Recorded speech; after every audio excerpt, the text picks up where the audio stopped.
இடுப்புக்கு ஒட்டியான போட்டு அப்படியே ஆட்டி காட்ட ஆசையாச்சுது. என் மாமி காட்டி வாய் பேசின பேச்சுக்கு அண்ணன் நல்லா கைக்கு போடுற அழகான வங்கியா ஒண்ணு செஞ்சுட்டாங்க. ஏன்னா போட்டு போனாலே எல்லாரும் அசந்தரணும். அடியே உன் கை சைஸுக்கு வங்கி செய்யறேன்னா மொத்த ரூபாய் நீ அதை கொண்ட பங்க அதுலயே போடுற மாதிரி நீங்க பாத்துக்கோ. மூதி பொண்ணு, உங்க இடுப்பு சைஸுக்கு ஒட்டியான செய்யறதுக்கு மட்டும் என்ன பலாயா? அதோட இது பரவாயில்லை. ஆனா எனக்கெல்லாம் அப்படி இல்லை. எனக்கு நல்ல அழகான பெரிய நல்ல கிளி கூண்டு கம்மல், அழகான அட்டிலு, கண்ணாடி காப்பு, டைட்டானிக் கம்மல், வங்கி மோதிரம், பவுன் மாலை, வர்னர் மாலை, அது மாட்டலு எல்லாம் தான் எல்லாத்துக்கும் சேர்த்து ரூபாய்க்குதா. கடைசியில் கொள்ளதான் அடிச்சுட்டு வரணும் பாத்துக்கோ. அடே ஆமா, என்ன தங்க விலை எவ்வளோன்னு கேட்கவே இல்லையே. ஆனா தங்க விலை எவ்வளோ அண்ணே?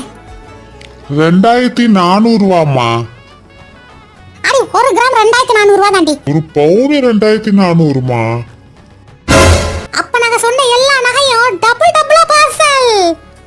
என்னடி பட்டாசுட்டு கேக்குற மாதிரி கேட்டுட்டு